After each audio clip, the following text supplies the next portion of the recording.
ٹھیک ہے. جو ففتھ فیکٹر ہے پھر ہمارے پاس وہ ہے ہارمونز. ہارمونز وہ کیمیائی مادے ہیں جو ہمارے جسم کے مختلف افعال کو کنٹرول کرتے ہیں. یہ جسم کے غدود یعنی گلینڈز کے ذریعے پیدا ہوتے ہیں. گروتھ ہارمون کی بات کریں تو قد اور جسمانی نشو و نما میں یہ مددگار ہوتا ہے. اسی طرح پھر تھائرائیڈ ہارمون ہے، یہ میٹابولزم اور دماغی نشو و نما کو کنٹرول کرتا ہے. ہارمون میں عدم توازن کی وجہ سے موٹاپا، رویے کی خرابیاں یعنی کہ بیہیویئرل ڈس آرڈرز جنہیں ہم کہتے ہیں وہ، اور نشو و نما میں رکاوٹیں پیدا ہو سکتی ہیں. ٹھیک ہے، جیسے کہ اگر کسی بچے کے تھائرائیڈ ہارمون میں کمی ہو جائے تو اس کا قد رک سکتا ہے یا اس میں توانائی کی، انرجی کی کمی ہو سکتی ہے. ٹھیک ہے جی. پھر جو نیکسٹ فیکٹر ہے ہمارے پاس وہ ہے غذائیت، نیوٹریشن.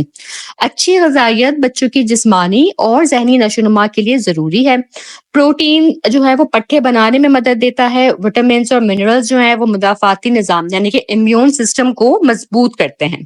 غذائیت کی کمی اگر ہو یعنی کہ میل نیوٹریشن جو ہے اگر ہو تو یہ مختلف بیماریوں کا باعث بن سکتا ہے. فار ایگزامپل اگر کسی بچے میں کیلشیم مناسب مقدار میں نہ ملے تو اس کی ہڈیاں کمزور ہو سکتی ہیں.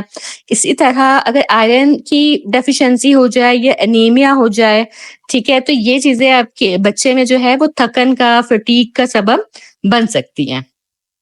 نیکسٹ ہم بات کرتے ہیں، جو نیکسٹ فیکٹر ہمارے پاس وہ ہے فیملیل انفلوئنس یعنی کہ خاندانی اثرات.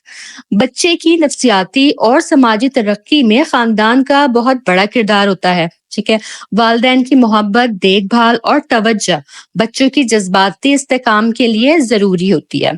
اگر بچوں کے ساتھ وقت گزارا جائے جیسے کہ کہانیاں سنانا، کھیلنا یا گفتگو کرنا تو ان کی شخصیت میں مثبت پازیٹیو اثر پڑتا ہے.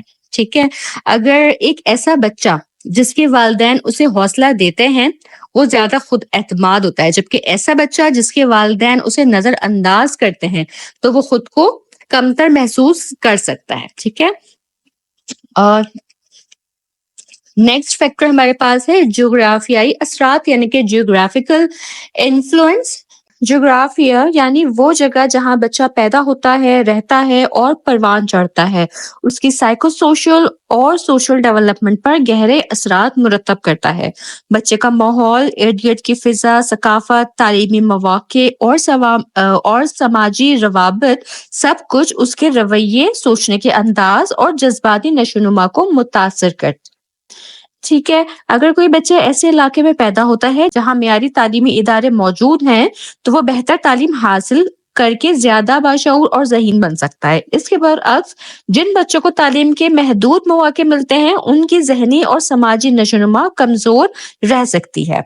ٹھیک ہے، اور اس کے ساتھ پھر یہ ہے کہ بچے کے علاقے کا جغرافیہ، ٹھیک ہے، اس کے جسمانی اور نفسیاتی نشو و نما پر بھی اثر انداز ہوتے ہیں. کچھ علاقوں میں شدید گرمی، سردی یا قدرتی آفات جیسے سیلاب یا زلزلہ وغیرہ عام ہوتی ہیں جو بچے کی ذہنی صحت پر دباؤ ڈال سکتی ہیں. ٹھیک ہے، فار ایگزامپل کہ پہاڑی علاقوں میں رہنے والے بچے عام طور پر زیادہ سخت جان اور جسمانی طور پر مضبوط ہوتے ہیں، جبکہ شہری علاقوں کے بچے زیادہ آرام دہ طرز زندگی گزارتے ہیں، جس کی وجہ سے ان میں سٹریس ہینڈل کرنے کی صلاحیت مختلف ہو سکتی ہے. ٹھیک ہے جی. اس کے علاوہ یہ ہے کہ ہر علاقے کی اپنی ہی ایک ثقافت اور روایات ہوتی ہے جو بچے کی سماجی رویوں پر اثر انداز ہوتی ہے. جن بچوں کو کھلی سوچ اور مختلف نظریات کو سمجھنے کا موقع ملتا ہے وہ زیادہ سوشل اور خود مختار ہوتے ہیں. جیسے کہ ایک بچہ جو مختلف ثقافتوں کے لوگوں کے ساتھ اٹھتا بیٹھتا ہے وہ زیادہ کھلے ذہن کا مالک ہوگا، جبکہ اگر ایک ایسا بچہ ہو جو محدود سماجی ماحول میں پرورش پاتا ہے تو وہ مختلف نظریات کو قبول کرنے میں دشواری محسوس کر سکتا ہے. ٹھیک ہے، بچوں کی معاشرتی اور جذباتی نشو و نما پر ان کے علاقے کی معاشی حالت بھی اثر انداز ہوتی ہے. ترقی یافتہ علاقوں میں بچوں کو زیادہ مواقع اور سہولیات ملتی ہیں، جبکہ غریب علاقوں میں وسائل کی کمی کے باعث ان کی نشو و نما پر منفی اثرات پڑ سکتے ہیں. ٹھیک ہے، فار ایگزامپل کہ اگر ایک ایسا بچہ ہو جو کسی بڑے شہر میں رہتا ہے جہاں اسے کھیل کے میدان میں تعلیمی ادارے اور تفریحی سرگرمیاں دستیاب ہیں، وہ زیادہ متحرک اور خود اعتماد ہوگا. لیکن ایک ایسا بچہ جو کسی پسماندہ علاقے میں رہتا ہے، اسے شاید ان مواقع سے محروم رہنا پڑے جو اس کی سوشل اور ذہنی نشو و نما کو محدود کر سکتا ہے. ٹھیک ہے جی، آئی ہوپ کہ آپ اس ٹاپک کو اچھے سے انڈرسٹینڈ کر پا رہے ہوں. یہ میں بہت زیادہ محنت سے لیکچرز پریپیئر کر رہی ہوں اپنے اسٹوڈنٹس کے لیے. کائنڈلی آپ میرا چینل ضرور سبسکرائب کیجیے گا اور تمام لیکچرز کو اپنے فیلو اسٹوڈنٹس کے ساتھ بھی شیئر کیجیے گا تاکہ زیادہ سے زیادہ اسٹوڈنٹس جو ہیں وہ اس سے فائدہ حاصل کر سکیں. ٹھیک ہے جی، اسی کو ہی میں مزید کیری کرتی ہوں جیوگرافیکل انفلوئنس کو. تو اس میں یہ بھی ہم شامل کرتے ہیں کہ بچوں کی نفسیاتی اور سماجی نشو و نما پر ان کے ہم عمر دوستوں اور سوسائٹی کا بھی بڑا اثر ہوتا ہے. ٹھیک ہے، اگر کوئی بچہ مثبت اور تعلیمی ماحول میں رہے تو وہ زیادہ مہذب اور باشعور ہوگا، جبکہ اگر وہ نیگیٹو ماحول میں رہے تو اس میں بری عادات پیدا ہو سکتی ہیں. ٹھیک ہے، فار ایگزامپل کہ اگر ایک ایسا بچہ ہے جو اچھی تعلیم یافتہ سوسائٹی میں رہتا ہے جہاں اسے پڑھنے، کھیلنے اور سیکھنے کے اپرچونیٹیز جو ہیں وہ ملتی ہیں، وہ زیادہ بہتر شخصیت کا مالک بنے گا. لیکن اگر کوئی بچہ ایسے علاقے میں رہتا ہے جہاں جرائم اور غیر اخلاقی سرگرمیاں زیادہ ہوتی ہوں تو اس کے رویے پر بھی نیگیٹو اثرات پڑ سکتے ہیں.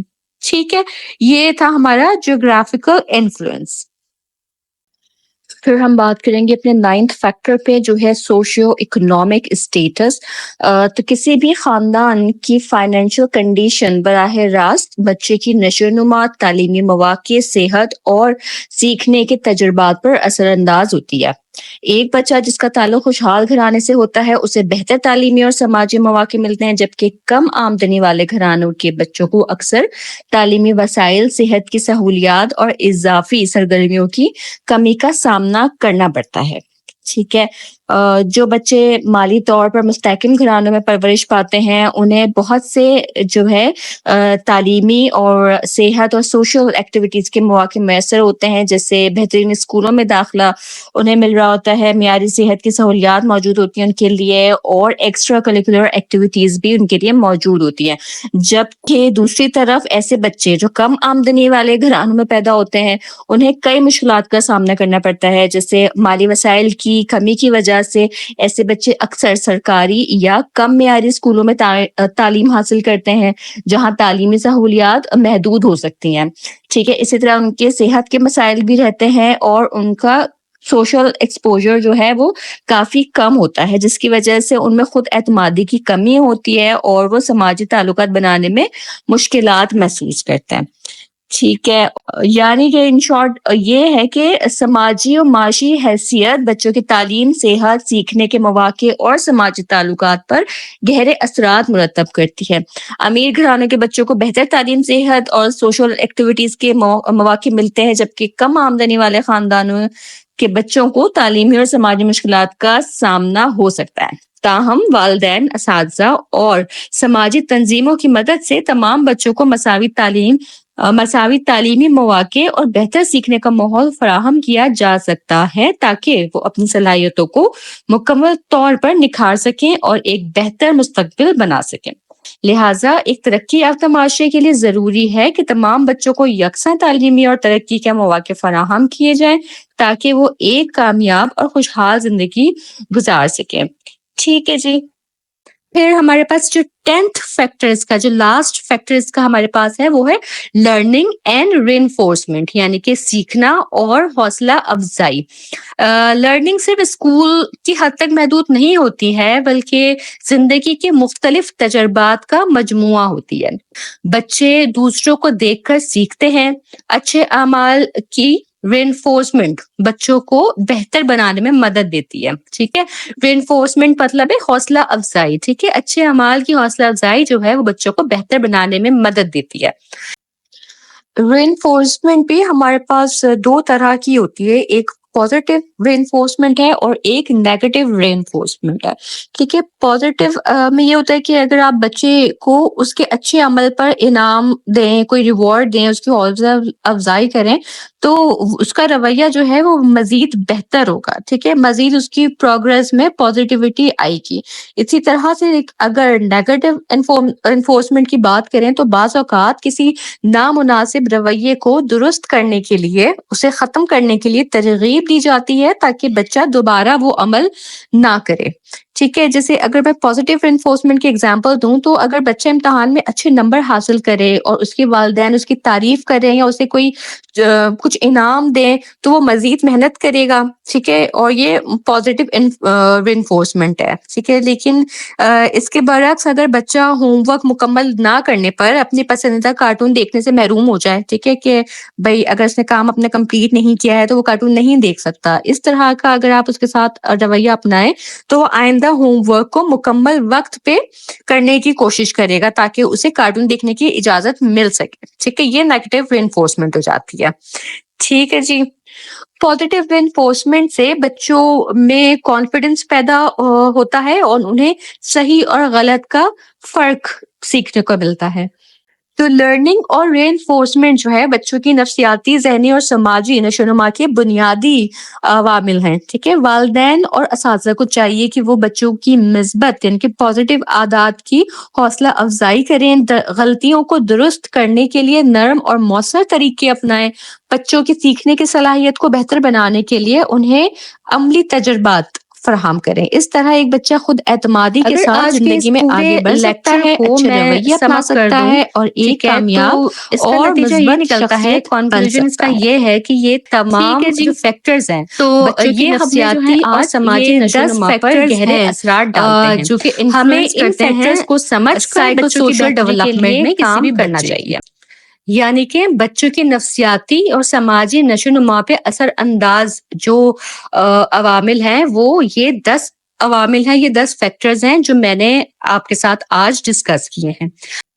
آج کے اس لیکچر کو میں کنکلیوڈ کر دوں آپ کے لیے تو یہ ہے کہ نفسیاتی اور سماجی نشوونما پہ اثر انداز ہونے والے عوامل کو سمجھنا والدین, اساتذہ اور دیکھ بھال کرنے والے یعنی کیئر گیورز کے لیے بے حد ضروری ہے. اس میں وراثت اور ماحول کسی بچے کی بنیادی خصوصیات کی تشکیل کرتے ہیں. ورزش, صحت اور ہارمونی جسمانی نشوونما میں کردار ادا کرتی ہے. غذائیت, خاندان اور جغرافیہ جذباتی اور سماجی فلاح و بہبود پر اثر ڈالتے ہیں. معاشی حیثیت اور سیکھنے کے تجربات مواقع اور شخصیت کی ترقی کا تعین کرتے ہیں. ان فیکٹرز کو سمجھ کر ہم بچوں کی بہتر نشوونما میں مدد کر سکتے ہیں تاکہ وہ صحت مند, خوش اور متوازن زندگی گزار سکیں. ٹھیک ہے جی, اس کے ساتھ ہی میرا آج کا یہ لیکچر بھی کمپلیٹ ہوتا ہے. مجھے پوری امید ہے کہ یہ لیکچر آپ کو ضرور پسند آیا ہوگا. اگر پسند آیا ہو تو آپ اسے لائک ضرور کیجیے گا, اپنے فیلو اسٹوڈنٹ کے ساتھ اسے شیئر ضرور کیجیے گا اور میرا چینل سبسکرائب کرنا بالکل بھی نہ بھولیے گا. ٹھیک ہے جی, انشاءاللہ تعالی میں اپنے نیکسٹ لیکچر میں پھر حاضر ہوں گی. تب تک آپ سب اپنا بہت خیال رکھیے گا. اللہ حافظ.